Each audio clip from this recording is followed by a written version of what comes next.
So, welcome to the Refreshing Views Observatory, or as I call it, the travel through the solar system, through the Milky Way and into intergalactic space observatory.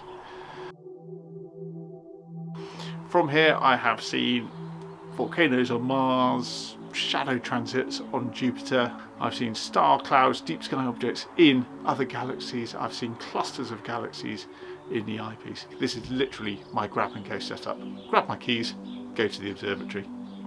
So there's no more polar alignment, there's no more carrying equipment back and forth. I have all my optics and all my accessories already at hand.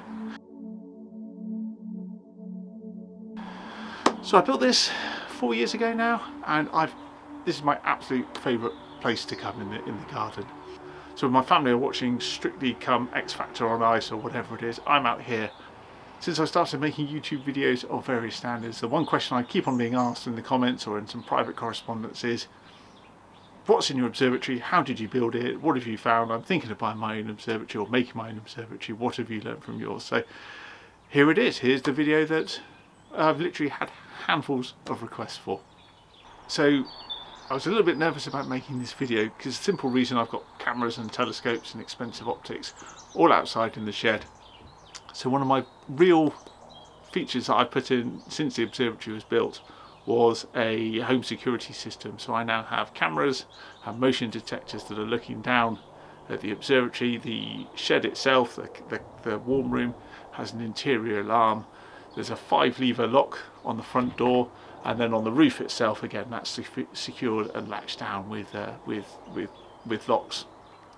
That's latched down, and then I've got locks as well on the inside. Now I'm going to show you all of that sort of stuff because of course I don't want to advertise my home security on the internet. But if you are going to make an observatory, do really consider how are you going to secure it, how are you going to keep it safe when you're away or when you're asleep in the house.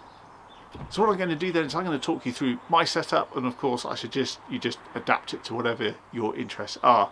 So when I was planning the observatory build, I had to think, how do I like to observe? What do I like to look at? What equipment have I got to store and to set up? And perhaps quite importantly as well, what are your future upgrades? What are your plans? So this is a 10-foot by 8-foot observatory. As you can see, I've got plenty of space in there. I've got the Celestron, I've got the William Optics Hapo, I've got space to store tripods, all that sort of thing. Got the desk. Go for the biggest space you can afford. You don't know how your equipment's going to change, how your interests are going to change. So I'd always suggest go for the biggest space you can get away with, the biggest space you can afford for your observatory. So this observatory was built back in 2018, and before I built this, I used to set my mount up in the garden. I used to then go and get the telescope, put that up there, go back and then get my accessories, set up a table, run an extension cable out to power the motors, power the telescope. And then of course, when I was tired and it was the small hours, I then had to pack that all away. And it actually sometimes would stop me observing if I was tired from work, if the weather was a bit iffy. I think, oh, it's just not worth the effort. Now, it takes me longer to make a cup of tea than it does to set up. I come out here, the telescope's already polar aligned, I've got power set up. All I've got to do, make a cup of tea, grab my keys and roll the roof back. This is literally my grab and go setup. Grab my keys, go to the observatory. And even better, in the small hours of the morning when you're tired, all I do is put the dust covers on, roll the roof back, turn all the alarms on and go to bed. So there's no more polar alignment, there's no more carrying equipment back and forth. I have all my optics and all my accessories already at hand. I've also noticed that being sheltered by the walls of the shed, that if it's a windy night, if the trees are rustling back and forth, then the walls obviously cut back on that wind, help shelter me from the wind. So I can be observing here on a windy night and not be getting too cold and not being buffeted by the wind. So as you can see in this observatory then, I roll the roof back and that exposes the telescope under the night sky. So while I love the idea of having that white dome, that classic view of an observatory in the garden, there's a few things that actually put me against it. So the first one was, when I'm out here looking at the moon or looking at the stars, I want to be able to see the whole of the sky. I don't want to be, looking up through a narrow slit and being only able to see that little part of the sky. So I've seen satellite flares, I've seen shooting stars, I get to see the owls sometimes flying past as well. And of course, if you're inside the dome, you're not going to be aware of what's going on in the sky. So it's nice to be out here in the open And because I really enjoy looking at the moon and the planets, and for that you want very steady steam, the best you can have, if you've had a nice warm sunny day, and I'm saying this in January when it's not very warm, and if the sun's warming up the shed, warms up the ground, you then open up the dome, the slit of the dome, all that warm air then has to go up through the slit. Whereas of course in a shed, if I roll the roof back, then at least this is all nicely cooling down. So my requirements were, I wanted a roll-off roof shed with a warm room, with a concrete pier or concrete plinth that I can then put my equipment on, with mains power so I can then drive the telescope, and I wanted this to be in the darkest spot in the garden. So before I built the observatory, I actually scouted around a number of spots, and I set my telescope up, or I had my binoculars and observed, and I worked out what the optimum location was, bearing in mind nearby trees, nearby street lights, nearby houses, what was the best unobstructed view, and what was the darkest spot. So that is looking towards the northeast. So the roof faces towards the north and then swinging across to the northeast, so I get to see the moon and the planets when they're rising. There's Orion, would normally rise somewhere over there, but then of course you swing towards the south, I've got my big old yew tree, so the overhead is really good. Anything to the south there is pretty much lost until it reappears from over those trees. So I've lost a little bit of southern horizon, but I'm prepared to accept that for the simple reason that this is the darkest spot in the garden. So from here I can't see any street lights. I've only got a few nearby house lights, and they always go off about 10, 11 o'clock. So from that point of view, this is the best place to observe from. So my southern horizon is not very good, but I was willing to trade that to have a darker spot. And if there's something interesting low down in the southern sky, so you know, the last few years the planets have been really low, I'll just relocate, you know, to a suitable spot. So I do suggest you scout out a few spots in the garden that you could consider and decide before you commit to the build what is going to be the best place to set up. So I was working away, and I simply did not have the time nor the energy to build an observatory, to source materials, do the digging, do the heavy lifting. So I approached a commercial company, UK Home Observatories, and we agreed the spec back and forth, the dimensions and the build, and I think they've done an absolutely sterling job. I really think they've done a much better job than I would have done had I had to build it.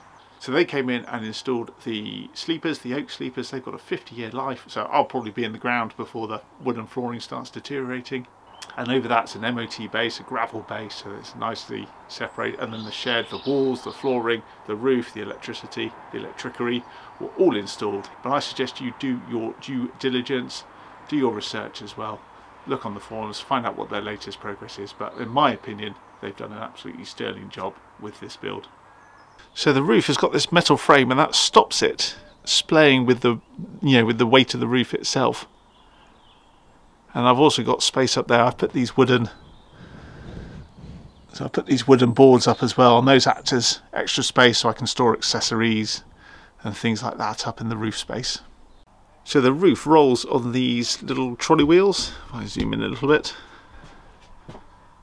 So it runs on these wheels, and they run on those metal rails.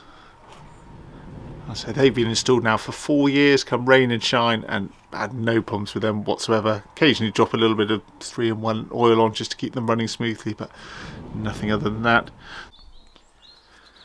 So I've got the pier set at just the right height so I can swing the telescope round, point the telescope horizontally. There's plenty of space to roll the roof over. So the roof clears, plenty of space. So I could even get a bigger telescope in here, a 14 or a 16.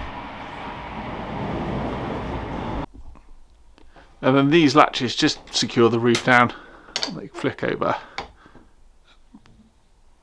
press down. And there's one of these in each corner. And that just helps keep the roof on, obviously if there's strong winds or something like that.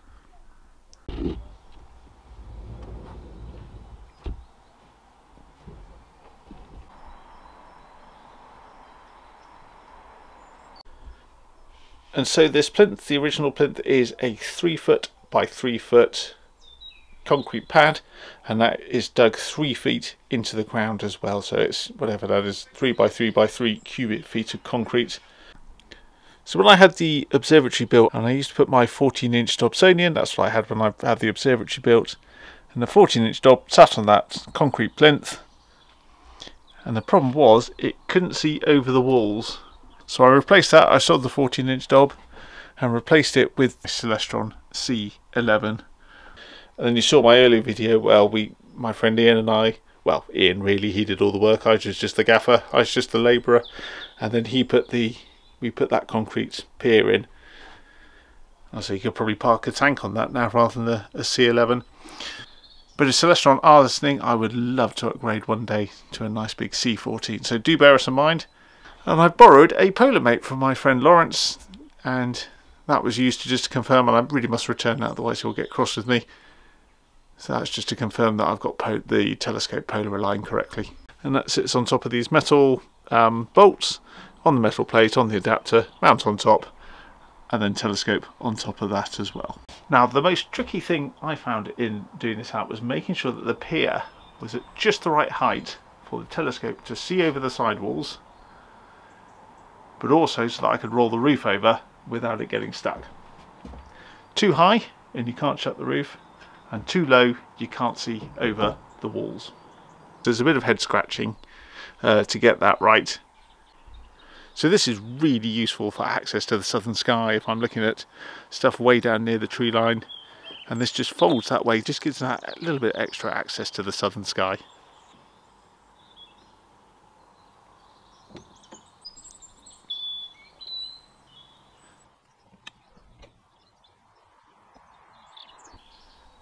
And I also have, as you can see in the background, my new to me William Optics Maigret 90mm Apo, and it's a really beautiful telescope.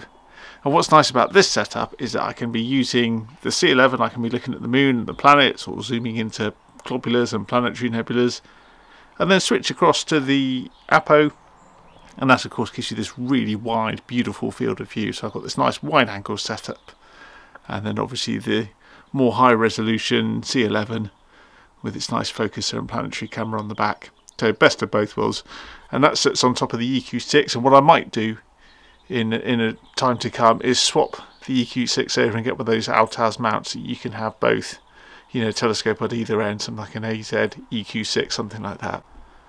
So this is the eyepiece end, the camera end of the telescope, and as you can see I've got an aftermarket Crayford focuser fitted, and then got the ADC and the planetary camera. And this has absolutely been such a beautiful upgrade, such a worthwhile upgrade, is having the motorised focuser.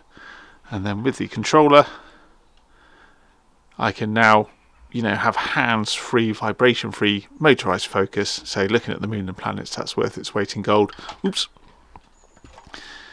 And what I did is I've put a 12 volt to 9 volt, because this runs off a 9 volt PP9 battery, and that was just really irritating because I haven't got a, you know, having to go and get a new battery. So I put a 12 volt to 9 volt converter on there, and now I can just plug this into any 12 volt supply. So I've got electricity in each corner. So when the observatory was built, they put the electrics in with the, you know, weatherproof plastic boxes underneath. That's got 2 plug points, and I stupidly didn't put electricity under the floors. So to solve that, I've literally just got a, you know, an extension cable, and that travels underneath that mat, and then that sits under this sort of homemade casing. As you can see there, I've got the dehumidifier, and I leave that running, and that has a little drain hole that comes out and literally just drains down through the gap between the plinth and the floor. And you can see there, although it comes close, there is a clear gap between the concrete plinth and the wooden flooring, so I can walk around in here and the vibrations don't travel through to the telescope. I don't think you could have a dance troupe in here, but for just looking through the eyepiece it's absolutely fine. And I have a whole mess of wiring in there with a extension cable. It comes up to my homemade power box, so that gives me 12 volts, USB, the cigarette lighter port and a voltmeter, and then that travels up to the telescope. So there's the dew heater, and that also gives me 12 volts to the motorised focuser as well. And I've got dew heaters, one for the eyepiece end and one for the corrector plate. So as the kids got older, I replaced their desk they had in their bedroom, and I've nicked one of them to use out here in the observatory, and that's what I use to write up notes, to set my laptop up. And again, I've run another extension cable up to the desk so that I can run my laptop or charge my phone. As you can see, it's a bit of a dumping ground. I've got my big binoculars, eyepiece case, a few cases and stuff set around. This is a Ikea chair, and this goes up and down, so depending on the eyepiece height I can use this to go up or down. And then I've got one of those shelving units, again an Ikea shelving unit, which I put various accessories and stuff in. And then just some cheapo shelves from B&Q from the hardware store, and they just live up there. It's a bit of a dumping ground as well. So as you can see, one of the other things that I've done as well is painted the walls this sort of dark blue colour. Starting to run a little bit. They've been outside obviously in the damp for a few years, but that's obviously far less reflective than having the original sort of bare plywood walls. And one of these days I might even put some sort of nice artwork, you know, constellation drawings or something like that. But the dark blue is a little bit warmer than black, but it also obviously cuts down the reflections when you're observing at night. Here's my Lidl's ironing chair. And you pull that little pin out and you can adjust the seat to whatever height you want, so up, down, up high or low down. There was much laughter when I bought that in Lidl from my wife, who thought, oh my god, he's starting ironing. But as you can see, it has spent about 10 years up in the observatory. You can see how faded that used to be, a dark blue, that cover, and it's just faded over time. So another very useful accessory, and every Schmidt Cassegrain or Max Uthoff owners must have these, is your cheap hairdryer. So sometimes even with the dew shield and the dew heater on full max, you still get inevitably some dew, some misting up of the corrector plate. So having this hairdryer ready to go, just a cheap hairdryer ready to go, just helps blast that last little bit of dew off the optical surfaces. This is another really useful accessory. This is one of those red LED reading lights, and I haven't plugged it in. So there it is, plugged in, and that runs just off that little extension cable I've run from the mains points. It looks a lot brighter there than it really is. And at night I'll just point that in towards the wall, and that just gives me that dim red glow, enough so that I can find accessories and see what I'm doing. And if I want to write up my notes, I can just twist it down, and then when I'm not using it, I point it away. And that just runs off that USB power supply. One of those accessories that only costs a few pounds, but absolutely invaluable. Got a couple of camera tripods, and they're really convenient just to keep behind the door. So when I was building this as well, I knew I wanted to have a warm room, and that was to store accessories, you know, have a little bit of a man cave, 3D printer. And actually during the lockdowns, we've had 3-4 lockdowns now in the UK, that's been an absolute lifesaver because I've now converted it into a home office. Right, so that's the observatory done. Let's go next door. And let's go into the warm room.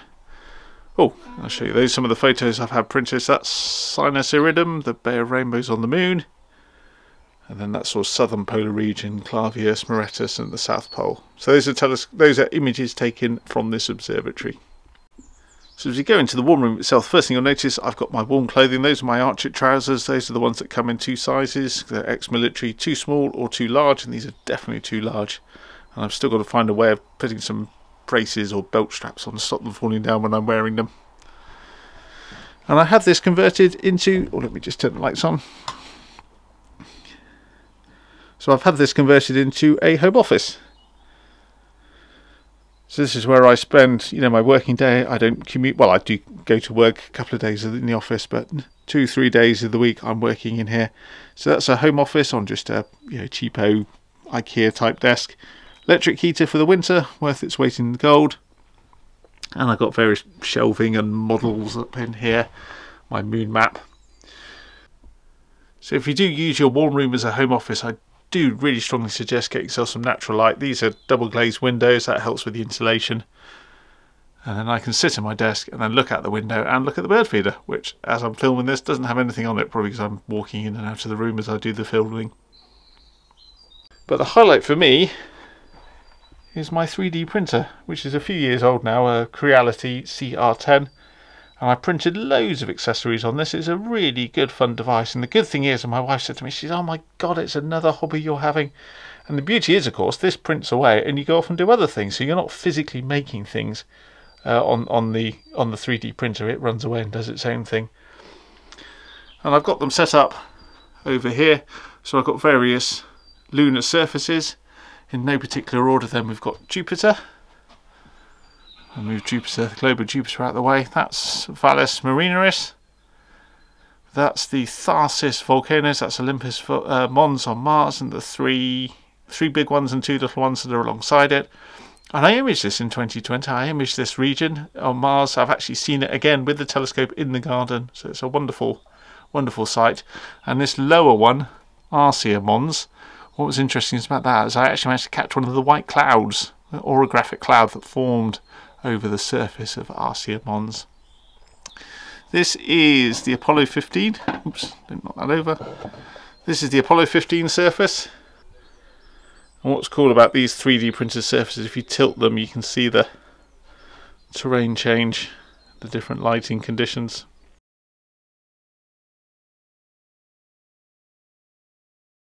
That is Apollo 11 landing site. That's Mare Tranquillitatis, landed right in the centre.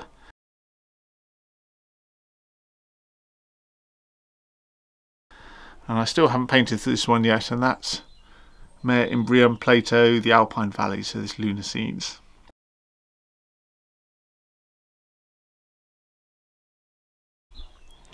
So I've also printed a 3D globe of Mars, which I painted in that orange colour. That's a Mars dust colour.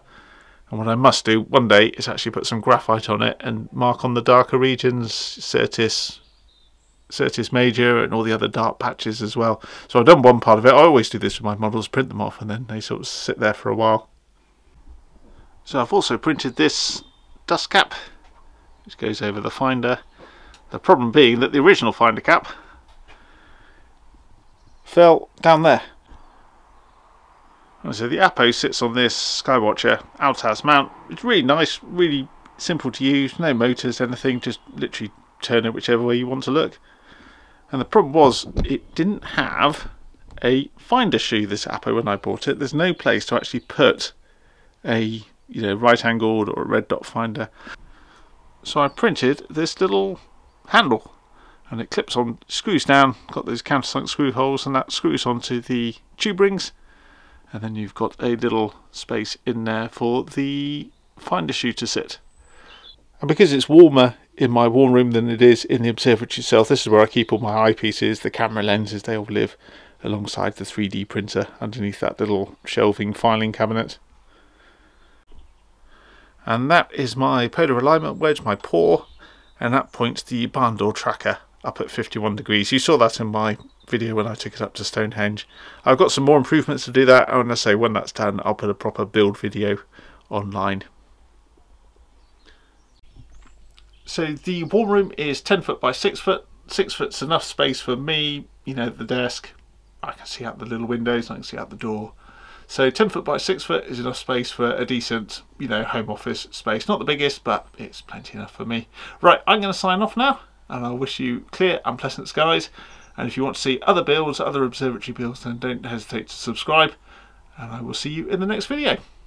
Goodbye.